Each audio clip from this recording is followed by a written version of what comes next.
afternoon, everyone. I'm really delighted to be here, although, truthfully, it's been one of those mornings where if someone said, would you recommend you get involved in politics, I'd say absolutely no, because the timetable was a bit crazy and the demands were many. But on the other hand, the rewards are also very good. So I suppose we need to talk about politics generally and then the gender dimension to politics, because they are both discussions that need to be had. And I think on the first issue about politics generally and the demands it makes, and indeed what society expects of politicians, whether they be male or female, maybe that's a debate that's needed at another point. And I think within that is what we're discussing here today about empowering women in politics. And thank you for your very nice opening remarks. And I am really happy to be here in advance of International Women's Day. I've frankly become more aware of this issue and of this day as I get older, which I think is interesting. And what that says to me is that when I was younger, and I particularly remember in my teens, and the Ireland I grew up in was opening and issues were being discussed and raised, and we were big debaters in our family and conversations were had. And there was a lot of discussion in the media on these issues. I believed that women were equal and that there would be no need for particular action to allow me achieve what I felt I wanted to achieve.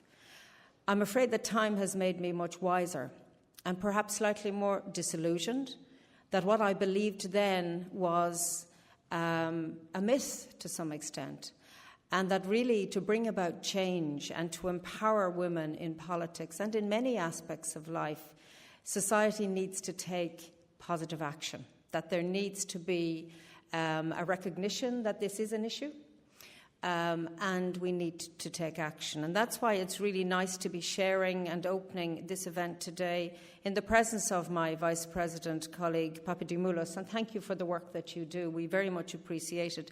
And my MEP colleague Angelika Milner also for the deep work and commitment you make. To some extent, I have not given the same commitment to this issue because I am pulled away on issues about medical devices and climate change and agriculture policy and deinstitutionalisation. But I think that my presence here, I hope, reflects an interest now in a topic which I think my children will want us to be more involved in.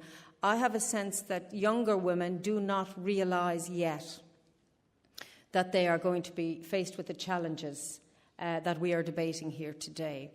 And the title of our conference is Empowering Women in Politics, and I presume that means empowering women to get into politics as much as it is about empowering those who actually make the step. And I think that empowerment needs to reflect how it will happen and how to make it sustainable.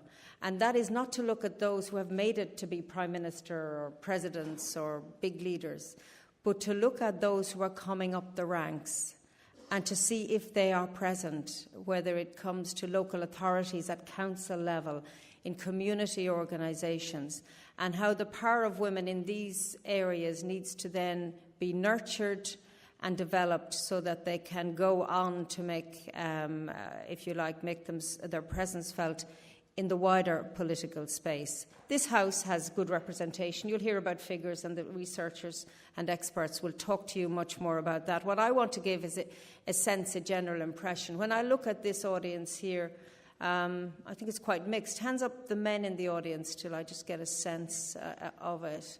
And then the women. Yeah, I'm afraid I'm not afraid. There are more women than men, but perhaps that is because the conference it is today. I have to say that many conferences I attend on agriculture issues, for example, it is quite the opposite. And that has not changed since I began my career in agriculture when I was 21. I'm not telling you the date, but you can do the maths on it. I was at a very major meeting in my own member state recently, and it struck me. I was on a panel with, I think, 7 men, and I was the one female on the panel. And when I looked at the audience, I think there were 3 women in hundreds. And it just struck me, because of today's event, how that doesn't help us make good policy, and that there is a section of society whose voices are heard through the mouths of others, or whose voices are not heard at all. And I think that that's remiss, and it's interesting that in my own member state we are now seeing groupings of women in farming coming together outside of the main farming organisations, so that they too have a sense in which they want to empower themselves in the area that they feel is absolutely important. So conferences like this are part of this empowerment, and that's why it's so good that so many of you are here. The work that my MEP colleagues do and Vice President Papadimoulis is particularly important. But we need this level of engagement and activity at the member state level and at the level of the local authorities in order for this to make a difference. We need it in our schools. So when I talk to school groups and I ask them would they get involved in politics, not many do. Now that's not unusual because, frankly, who would? At that age know that you want to be involved. And where I see an interest, I would encourage it, whether it's male or female, that those who have an interest in politics get involved and understand how it works. It is a hugely rewarding area of public service to be elected and to represent people who vote for you. And that's why, in terms of representation of the genders, I think it's so important that we see that. We see men and women in public life, in parliaments, in local chambers, in organisations, and that we would hopefully see that this conference would kickstart the conversation which will happen around International Women's Day in all our member states. So I look back at that naive 17-year-old, and I have photographs which I would not share with you. I think I've improved with age, but maybe others would disagree. But I look back and think I was full of determined naivety.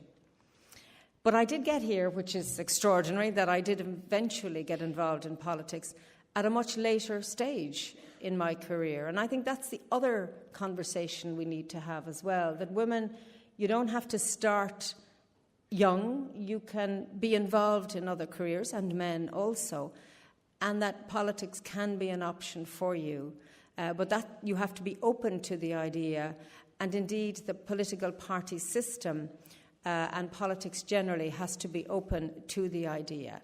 I'm going to leave you with one concern I have, and it is this.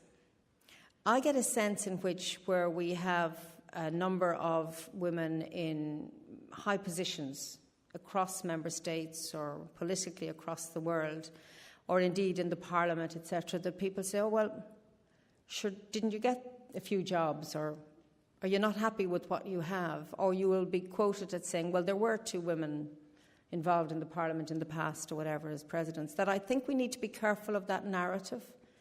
And I think that we have to find a way of addressing it. I haven't found that yet because I think it's out there. That it isn't that we want just 50-50, but what we want is a political system that allows men and women participate and gives choices to the electorate to select who they will vote for. Because as we know from research, even if we have many women standing for election, they are not always selected. So ultimately, it is the choice of voters who they will select. But for me, and someone who represents and I'm directly elected, when I'm out and about on particular issues, I have become more conscious of the invisibility of women in particular at various levels in society. So, again, going back to that naive 17-year-old, we have work to do, and I think it will begin well with today's very excellent presentations that I'm sure you're looking forward to listening to. And thank you for allowing me to open this very important event. Thank you.